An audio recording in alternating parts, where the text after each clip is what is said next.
पिछले एपिसोड में हमने 18 पुराणों में से पहले महापुराण, ब्रह्म पुराण के उद्गम और प्रचार को समर्पित व्याख्या की, जिसमें सृष्टि व ब्रह्मांड से संबंधित विज्ञान, भूगोल, देवी देवताओं, ऋषि मुनियों के आख्यान का पूर्ण विस्तार रूप से आपके ज्ञान वर्धन हेतु प्रस्तुत किया गया और यहाँ पुराण के बनने का कारण और विचित्र किंवदंतियों के बारे में भी अवगत कराया गया, जिसका प्राचीन साहित्य, संस्कृति और सनातनी धर्म और सभ्यता के धार्मिक खजाने में विशेष महत्व रहा है। देश के हर कोने में अनेकों ऐसे प्रेरणादायक धार्मिक ग्रंथ, धार्मिक पुस्तकों, काव्यों, वेदों और पुराणों का जिक्र होता है, जिससे आप हमेशा अपना ज्ञानवर्धन करते आए हैं। लेकिन आज हम आपके लिए 18 पुराणों में दूसरे पुराण की व्याख्या करेंगे, जिसे वैष्णव पुराण भी कहा जाता है, जिसमें सृष्टि व ब्रह्मांड से संबंधित विज्ञान, भूगोल, देवी देवताओं, ऋषि मुनियों के आख्यान हैं, जो हमारे सनातन धार्मिक जीवन में विशेष भूमिका रखता है और जिसे शायद ही आपने पहले कभी श्रवण किया होगा।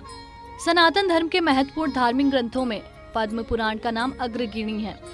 इस पुराण में भगवान विष्णु के अवतारों, धर्म, भक्ति, पूजा, यज्ञ, कर्म स्थान, देवी देवताओं, व्रतों, तीर्थों, उपासना और धर्म से संबंधित महत्वपूर्ण विषय का पूर्ण विवरण मिलता है। इस पुराण को विशेष रूप से विष्णु की उपासना से संबंधित विचारों, देवी देवताओं और उनकी भक्ति पर ध्यान केंद्रित करता है। पद्म पुराण मुख्य रूप से वैष्णव पुराण है, जिसके श्रवण मात्र से ही जीवन पवित्र होता है। 18 पुराणों में विशिष्ट स्थान रखता है। पद्म पुराण में 55,000 श्लोक हैं, जिन्हें 5 खंडों में बांटा गया है और जिसका पहला खंड सृष्टि खंड, दूसरा भूमि खंड, तीसरा स्वर्ग खंड, चौथा पाताल खंड, 5वां उत्तर खंड। पद्म पुराण संपूर्ण जगत में स्वर्णमय कमल पद्म के रूप में परिणित होने के कारण इसे पद्म पुराण कहा गया है। तच्च पद्म पुरा भूतम पृथ्वी रूपमुत्तमम् यत् पद्मं सारसा देवी पृथ्वी परिच्छेते के अनुसार भगवान विष्णु की नाभि से कमल उत्पन्न हुआ, जो पृथ्वी के एक रूप की तरह था। उस कमल पद्म को ही रसा या पृथ्वी माना है, जो पृथ्वी में व्याप्त आग्नेय प्राण को ही ब्रह्मा मानते हैं, जो चतुर्मुख के रूप में चारों ओर फैली सृष्टि की रचना करते हैं। वे जिस कमल में विराजमान हैं और वो कमल जिसकी नाभि से पैदा हुआ है, वे भगवान विष्णु सूर्य के समान पृथ्वी का पालन पोषण करते आए हैं। इस पुराण में नंदी धेनु उपाख्यान, वामन अवतार की कथा, तुलाधार की कथा, सुशंक का यम की कन्या सुनीता को श्राप देने की कथा, सीता शंख संवाद, सुकर्मा की पितृ भक्ति और विष्णु के पुराण में स्वरूप का अद्भुत वर्णन है।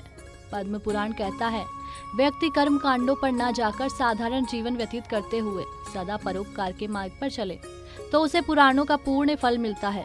वह दीर्घजीवी हो जाता है, जिसके संदर्भ में प्रसिद्ध कथा है। ऋषि भृगु के पुत्र मृकंड के यहाँ संतान न होने पर उन्होंने पत्नी सहित कठोर तपस्या की, जिस कारण उनके यहाँ मार्कंडेय नामक पुत्र ने जन्म लिया। बालक 5 वर्ष का था तो मृकंड की कुटिया में सिद्ध योगी पधारे। मार्कंड ने उसको प्रणाम किया तो योगी चिंता मग्न हो गए। मृकंड ने चिंता के विषय में पूछा तो योगी ने कहा, ऋषिवर, आपका पुत्र सुंदर, सुशील और बुद्धिमान है। दुर्भाग्यवश ये केवल 6 मास तक ही जिंदा रह सकेगा। मृकंड ने सब धैर्य से सुना, जिसके बाद उसने पुत्र का यज्ञोपवीत संस्कार करवा दिया और उसे संध्या के नियम भी बताए। उसे समझाया गया कि बेटा, जो बड़ा आपको कहीं पर भी मिले उसे सादर प्रणाम करना। तो बालक मार्कंड को जो भी परिचित या अपरिचित मिलता, वह उसे जरूर सादर प्रणाम करता। समय बीतता गया, 6ठा महीना भी आ गया।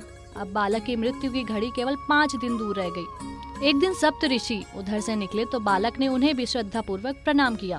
तो सप्त ऋषियों ने बालक को मन से आयुष्मान भव वत्स आशीर्वाद दिया, लेकिन विचार करने पर उन्हें ज्ञात हुआ कि इसकी आयु तो केवल 5 दिन की शेष है और उनका वचन झूठा न हो, इसका उपाय किया जाए। इस पर वे विचार करने लगे, क्योंकि आयु, कर्म, वित्त, विद्या और निधन, इन 5 का निर्धारण ब्रह्मा जी गर्भ में कर देते हैं और इस बालक की आयु भी ब्रह्मा ही बढ़ा सकते हैं। और सप्तऋषि बालक को ब्रह्मा जी के पास ले गए। बालक ने ब्रह्मा जी को प्रणाम किया। ब्रह्मा जी ने भी आयुष्मान भव कहकर दीर्घायु होने का आशीर्वाद दे दिया। सप्तऋषियों ने कहा, इस बालक की आयु केवल 5 दिन बची है। अब प्रभु ऐसा करें, आप और हम झूठे ना हो। ब्रह्मा जी ने कहा, इस बालक की आयु मेरी आयु के बराबर होगी। इस प्रकार प्रणाम करने से मार्कंडेय ब्रह्म आयु प्राप्त कर गए और चिरंजीवी हो गए। जब भी प्रलय होती है तो मार्कंडेय ऋषि जीवित हो जाते हैं और भगवान के दर्शन करते हैं। अभी तक मार्कंड जी ने ना जाने कितने चतुर्युगों को देखा है, जो कि पद्म पुराण सुनने का फल है। कहा गया है कि पद्म पुराण की कथा सुनने से जीव पाप रहित होता है और धर्म में वृद्धि होती है। मानव ज्ञानी होकर संसार में पुनर्जन्म नहीं लेता। पद्म पुराण की कथा करने और सुनने से बुरी आत्मा शांत हो जाती है। यज्ञ, दान, तपस्या और तीर्थ स्थान करने से जो फल मिलता है वही फल पद्म पुराण सुनने मात्र से मिल जाता है और मोक्ष की प्राप्ति के लिए पद्म पुराण सुनना सर्वोत्तम उपाय माना गया है। पद्म पुराण की कथा के लिए विद्वान ब्राह्मण से उत्तम मुहूर्त निकलवाएं। इसके लिए श्रावण, भाद्रपद, आश्विन, अगहन, माघ, फाल्गुन, वैशाख और ज्येष्ठ मास विशेष रूप से शुभ माने जाते हैं। लेकिन विद्वान मानते हैं कि आप जिस दिन पद्म पुराण की कथा शुरू करें उसी दिन को शुभ मुहूर्त माना जा सकता है। पद्म पुराण की कथा के लिए पवित्र स्थान होना चाहिए और अपनी जन्मभूमि में पद्म पुराण की कथा कराने का विशेष महत्व बताया गया है। जननी जन्म भूमिश्च स्वर्गादपि गरीयसी। इसके अलावा हम तीर्थों में पद्म पुराण की कथा करवाकर विशेष फल पा सकते हैं। फिर भी जहां मन में संतोष हो उस स्थान पर कथा करने से शुभ फल पा सकते हैं। पद्म पुराण की कथा के लिए वक्ता विद्वान होना चाहिए और उसे शास्त्रों और वेदों का सम्यक ज्ञान होना जरूरी माना गया है। पद्म पुराण की कथा करने वाले ब्राह्मण सदाचारी हों, वो संध्या बंधन और प्रतिदिन गायत्री जाप करने वाले हों। ब्राह्मण और यजमान दोनों ही 7 दिन उपवास रखें और एक समय ही सात्विक भोजन करें। इस तरह की सनातन सांस्कृतिक और धार्मिक विशेषता भरी गाथाओं को आप आने वाली कड़ियों में भी जरूर देखते रहें और हमारे चैनल को सब्सक्राइब करके अपना सनातन और धार्मिक ज्ञानवर्धन करते रहें। अब वक्त है आपसे विदा लेने का और आज का विषय पूर्ण होता है। आगे की अनसुनी गाथा का विस्तार से रसपान करने के लिए आप कीजिए प्रतीक्षा हमारे अगले एपिसोड का और सनातन के संकल्प को निभाने के लिए देखते रहें आपका अपना चैनल एन दर्शन।